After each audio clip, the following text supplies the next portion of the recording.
Hello students, this lecture will be based on various topics on operational amplifier.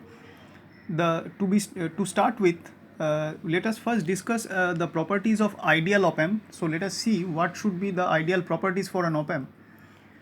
I am listing all those properties in brief. The first most important property is infinite voltage gain. The gain, which is denoted by A in case of op amp, it should be having ideal value as infinity. Point number 2 is infinite input resistance Ri. Infinite input resistance Ri, and it should be so infinite that almost any signal source can drive it and there is no loading of the preceding stage. So it should be such that Ri should be such that any source can drive and no loading effect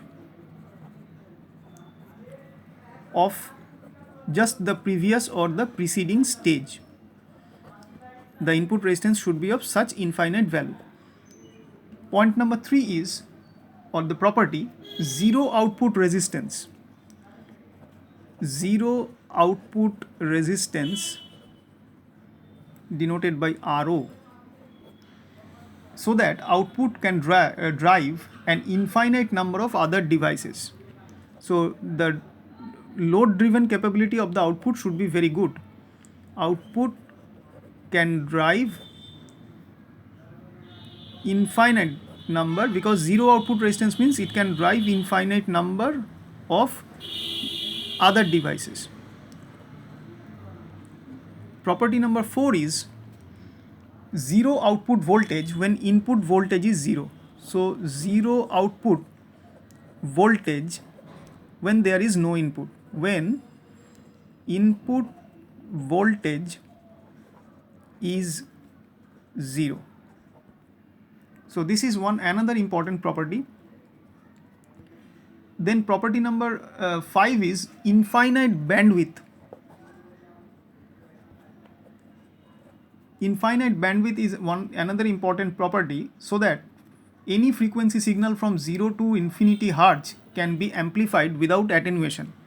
So infinite bandwidth of the amplifier means any signal can be amplified.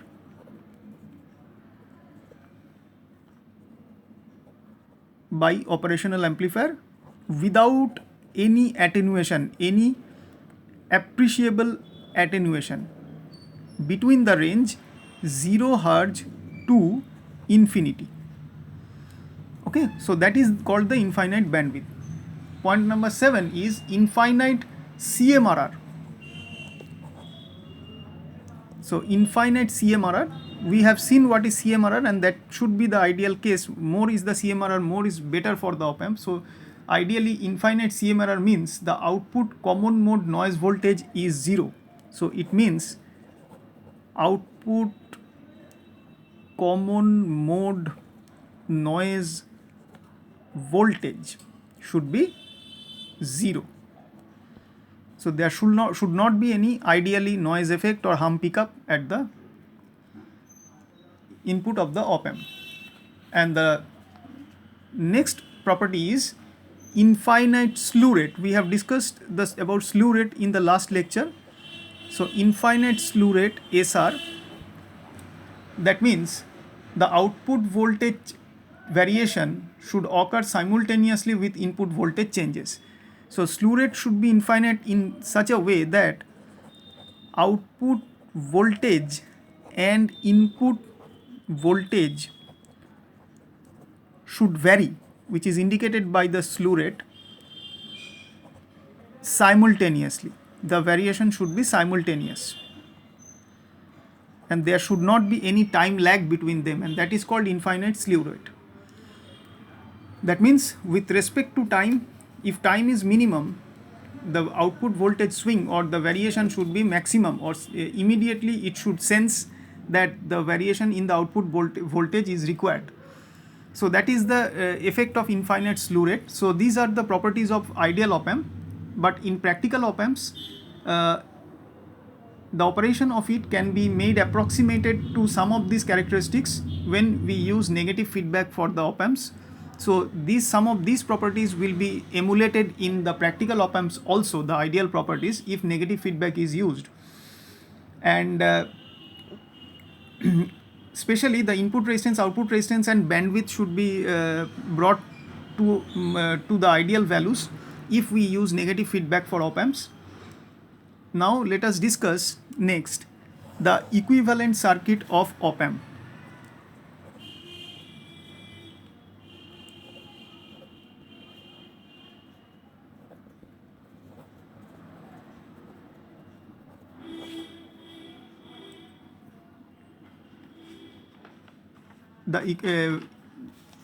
Let us first draw the equivalent circuit, then I should start the discussion. So we will be using the normal circuit symbol of op amp.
So this is the equivalent circuit of op amp. Here you can see that it includes the important values of gain A, Ri the input resistance and Ro the output resistance, and AVID is the equivalent Thevenin's voltage source. As you can see from here, it is denoted by a voltage source at the to be connected with the output terminal of this op amp. This AVID is here equivalent Thevenin's voltage source. So if we apply Thevenin's to the equations of op amp or to the representation of op amp, so this is the op amp is basically the voltage amplifier where it should be represented as a voltage source which should using Thevenin's concept. So this is equivalent Thevenin's voltage source. And the value of that voltage source is AVID, which is the output voltage VO, and this is the representation like this. And Ro is the Thevenin's equivalent resistance, and along this voltage source you can see a series connected resistance Ro is there. So as because AVID is the Thevenin's voltage source representation, so Ro should be here the Thevenin's equivalent resistance, because there should be a series connected resistance with a voltage source for its representation. So therefore Ro is the Thevenin's equivalent resistance.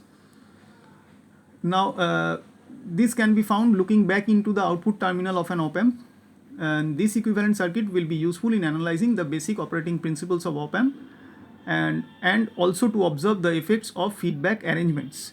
Now here we can write from here, from this expression, from this representation, we can write VO is equal to AVID, that is equal to A into V1 minus V2, where VID is the difference of the two input voltages, where A is the large signal voltage gain we know and VID is the difference of the two input voltages. V1, obviously since it is V1 minus V2, so V1 should be voltage at non-inverting input with respect to ground, non-inverting inverting input with respect to ground, and obviously V2 should be voltage at inverting input with respect to ground.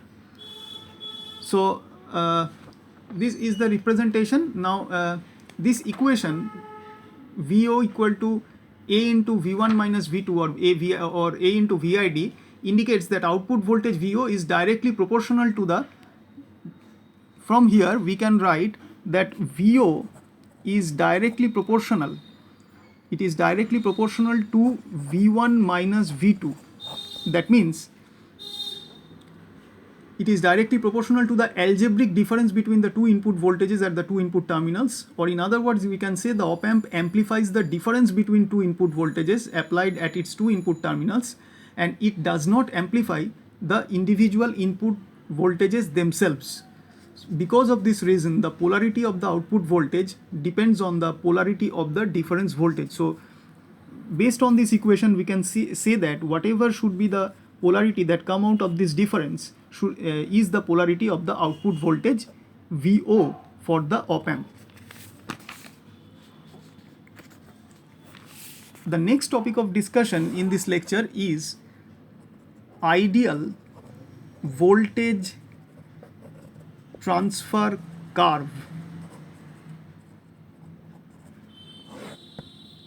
Now we have seen that the basic equation is VO for op amp, A VID, A into VID, that means A into V1 minus V2. This is the basic working equation of op amp, in which the output offset voltage is assumed to be 0, because if there is any offset the ideal behavior will be changed. Now this equation will be useful in studying the op amp's characteristics and in analyzing the different circuit configurations employing the feedback. Now the representation, before applying the feedback, let us discuss something about op amp to be used to be working without the feedback, and from there the ideal voltage transfer curve can be thought of, and the graphical representation of this particular equation will be giving the ideal voltage transfer curve, and it should be look like this, where the output voltage VO is plotted against the input difference voltage VID. So if we plot this equation, what we should be getting is called ideal voltage transfer curve. That means there will be transfer of voltage between input and output. So in the x-axis we are plotting VID, this is plus VID, and the left side is minus VID along this x-axis, and along this y-axis the output voltage VO is plotted. So it is VID versus VO curve. Now if we plot this, this is an equation of a straight line going through the origin. So the characteristic curve should look like a straight line passing through the origin. It is something like this. Now this straight line will the characteristics like a straight line proves that the output voltage VO plotted against input difference voltage, and they are directly proportional to each other, where the gain A is a constant for op amp. Now it can be noted that the output voltage cannot exceed here the positive and negative saturation voltages. So we should be marking the two positive and negative saturation voltages on the output voltage axis. Suppose this is the level for plus VCC, the positive saturation voltage, and this is the level for minus VE for negative saturation voltages. So the output can take maximum at the two extremes, these two voltages, while using this equation for the operation of op amp. So we can say that this characteristic curve will become flat at these two extreme voltages, at plus VCC and at minus VE. So the characteristic curve will look like this. It will be straight line going through origin between these two extremes, plus VCC and minus VCC, but once they are reached at these two levels of positive and negative maximums, the curve should become flat. That means the output voltage in no occasion can go beyond these two extreme values of plus VCC and minus VE. Now these saturation voltages are specified by an output voltage swing rating of the op amp. That means every op amp should be having some rated values of output voltage swing, and that should be limited within these two extreme values of plus VCC and minus VE. And this and it will mean that the output voltage is directly proportional to the input difference voltage only until it reaches the saturation voltages, because thereafter the output voltage remains constant. So while the output voltage is attaining the positive peak, that means the positive maximum, that is plus VCC, or a negative maximum or minus VE, the output voltage will no more be directly proportional to the input difference voltage, because at those two extreme values the output voltage will remain constant irrespective of the difference of the input. So that means it will be independent of the difference of the input once the output is reached at the two extremes, that at positive extreme or at the negative extreme. Now this curve is called ideal voltage transfer curve, because the term ideal is used because the output offset voltage is assumed to be 0 here. There will not be any output offset voltage. That means we are idealizing this concept ideally. We are discussing this concept ideally. There is no question of practicality. That's why the output offset voltage is considered here as 0 or assumed as 0. In normal op amp use with negative feedback, this voltage is near 0 and thereby it is ignored. So for ideal cases, this output offset voltage is assumed to be 0 for simplicity and simplicity in calculation. And if we should use proper scaling to draw this characteristic curve, the ideal voltage transfer curve, it would be almost vertical because of very large values of A. That means the characteristic curve for high value of A should be something like this, almost vertical to this y-axis. So this is the discussion about ideal voltage transfer curve. Now let us move on to discuss the open loop op amp configurations.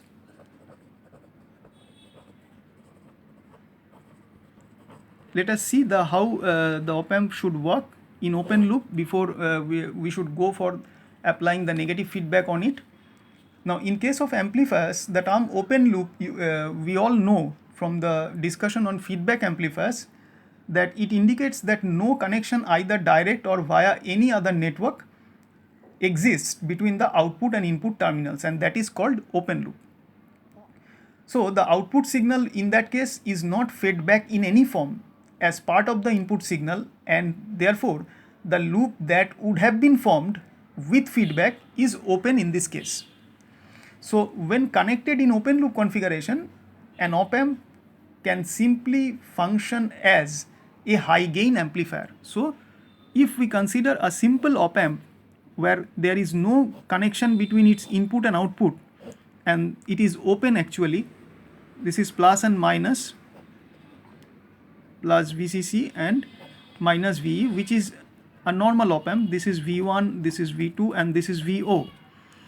So if we consider this as a normal case of op amp to function, it is having a high gain A, which is written inside this symbol. This A is ideally of very high value, and since there is no connection between input and output, we can say that this is the circuit where the op amp is only acting as, or simply function as, a high gain amplifier. High gain amplifier. That means the open loop configuration or the open loop working of op amp is nothing but it should simply function as a high gain amplifier. Now there are three open loop op amp configuration, the types of open loop configuration, and they are: number 1, differential amplifier;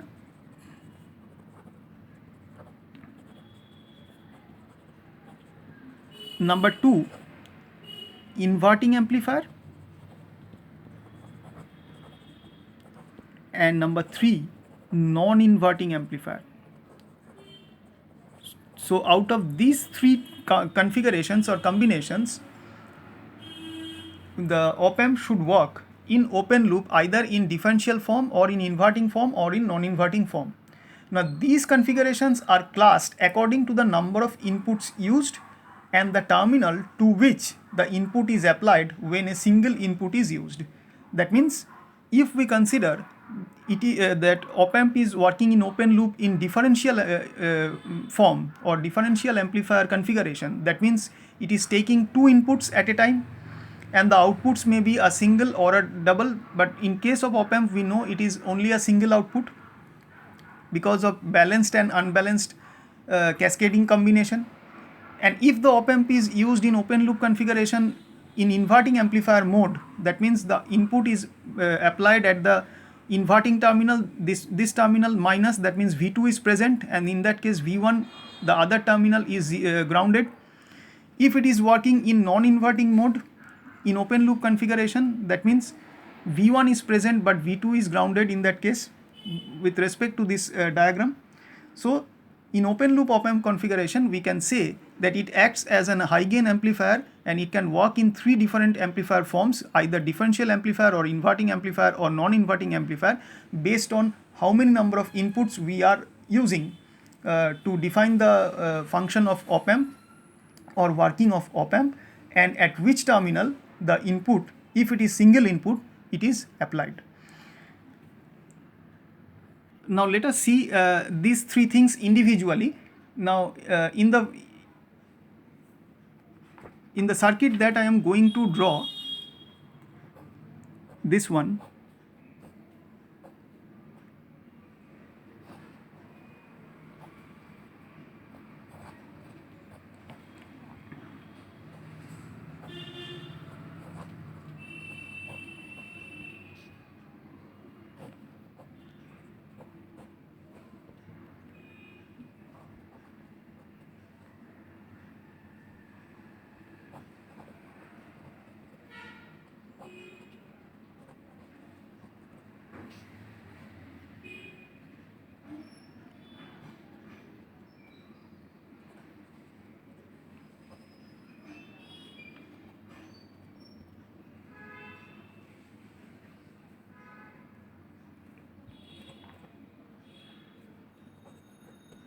now we should be explaining here the differential amplifier form when the op-amp is acting in open loop configuration. So in this circuit you can see that the input signals V in1 and V in2 are applied to the positive and negative terminals, negative input terminals of the op-amp, and since the op-amp amplifies the difference between the two input signals, this configuration will be called differential amplifier because we are using both the inputs in this case. So the op-amp will be amplifying both AC and DC input signals, and it will mean that since V in1 and V in2 along with this Rin, the source resistance, the Rin1 and Rin2 are applied at the two input terminals, the Rin and Rin2 are normally considered negligible compared to the input resistance of Ri, that is op-amp input resistance, which is generally very high. So in comparison to the input resistance of op-amp, this Rin1 and Rin2 can be ignored therefore, and so the voltage drop across these resistors can be assumed to be 0, and it will mean that V1, that is the voltage at non-inverting terminal, should be equal to V in 1. So V1 should be equal to V in 1, and V2 at the inverting terminal should be equal to V in 2, considering Rin 1 and Rin 2 both 0, and they are negligible as compared to the input resistance of op-amp. Input resistance of op-amp if compared with, which is generally very high. So Rin1 and Rin2 is far less than Ri of op-amp, we know, and because of that there will not be any voltage drop across Rin1 and Rin2, so V1 should be equal to V in 1 and V2 should be equal to V in 2. Now substitute, if we substitute these two values, so in this in the equation, in the working equation of this, VO is A into A into V1 minus V2. Now if we put V1 equal to V in 1 and V2 equal to V in 2, so this is A into V in 1 minus V in 2. So this is the working equation of this amplifier. So from this equation we can say that the output voltage is equal to the voltage gain times A times the difference between the two input voltages. And one important thing to note here, that the polarity of the output voltage is dependent on the polarity of the input difference voltage, that is V in 1 minus V in 2, because whatever be the polarity of V in 1 minus V in 2 should be reflected at the output, and that should be the polarity of the output voltage. So in open loop configuration, gain A is called here as open loop gain. So A is open loop gain, and this circuit is called open loop OL, open loop differential amplifier. So this is how the op-amp can work as differential amplifier in open loop. Now let us discuss the inverting amplifier in open loop.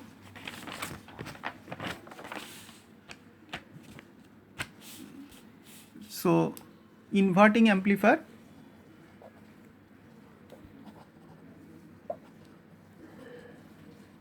in open loop. First draw the circuit.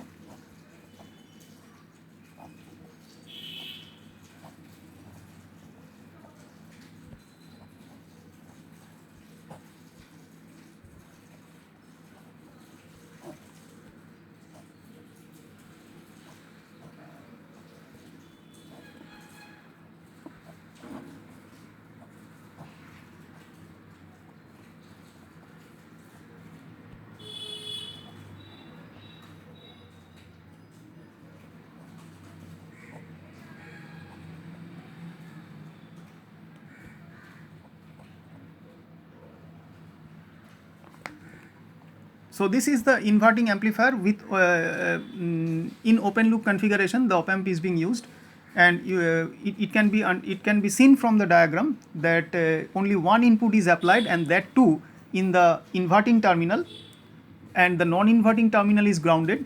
This is the signal source, this portion V in and R in, with internal resistance R in, and as usual with respect to the input resistance of op-amp, R in should be neglected.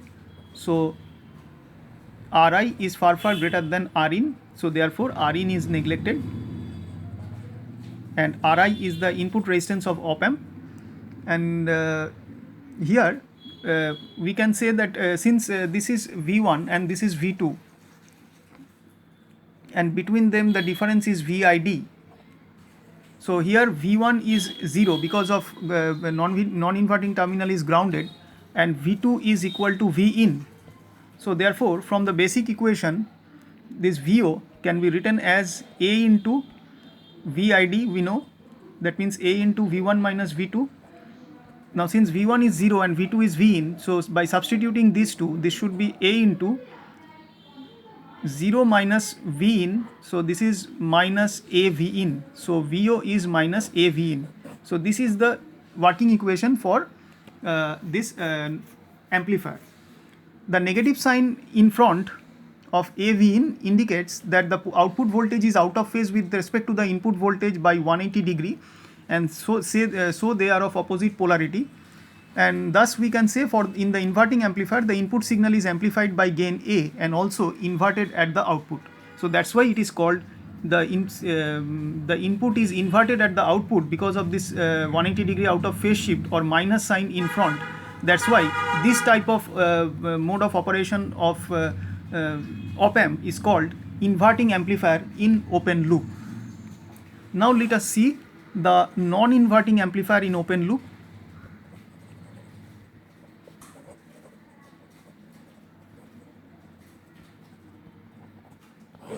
The circuit should be look like this.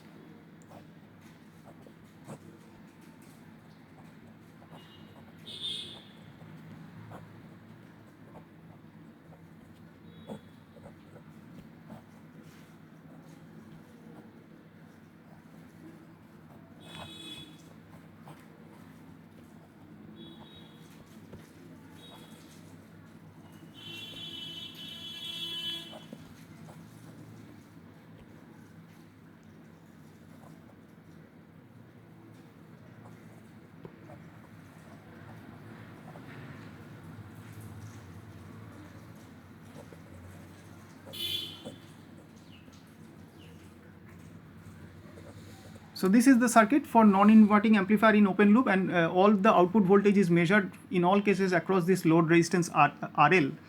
Now here it can be seen that the input is applied to the non-inverting input terminal, this Vin along with its source resistance. Here also Rin is far less than the input resistance of op amp, Ri of op amp. So we can neglect the, for calculation of V1 and V2, we can neglect the effect of Rin. So therefore, the inverting terminal is connected to ground and the signal is applied, input signal is applied to the non-inverting terminal.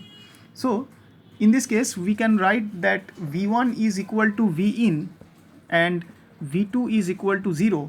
And if we substitute in the basic equation, that is VO, which is A VID, the working equation, that is A into V1 minus V2, this should, if we substitute now, Vin in case of V1 and V2 is 0, so therefore we can say VO is A Vin. So this is the working equation for non-inverting amplifier in open loop. So we can see from this expression that the output voltage is larger than the input voltage by A times, and the input and output voltages are in the same phase because they are having same polarity. That's why this type of operation of op amp in open loop is called non-inverting mode of operation or non-inverting amplifier, because the input is not inverted to be represented at the output. So this is just the reverse process of this inverting amplifier. So these two processes are just the reverse with each other. Now in this all three open loop configurations, any input signal, whether it is differential or single, that is only slightly greater than 0, drives the output to a saturation level, because in open loop the general tendency for any signal to be applied at the input to go at the output till the maximum, till the extremes, either in the positive direction and to get the value of plus VCC, or in the negative direction to get the value minus VE. So it should be driving the output to saturation. So that means it is very important to understand in case of open loop operation for op amp, that for whatever be the input at the applied at the input side, whether it is in single input or in dual input, the output should, because of no feedback between output and input, there will be always a chance of the output to going towards the positive or negative saturation levels. So this results from and it happens because of high gain of the op amp, because op amp will produce such a high gain value to the input applied that the output will be driven immediately into the saturation levels, either plus VCC or in the minus VCC, if there is no feedback applied between the output and input. Now when operated in open loop, the output of the op amp is either negative or positive saturation, or it may switch between the two levels of positive and negative saturation. So for this reason, the open loop configurations are avoided in linear applications. So all this we have for the discussions regarding some basic concepts about the working of op amps, and in the next lecture we will be discussing about applying the op amp in closed loop, that is the application of negative feedback on op amp. Thank you.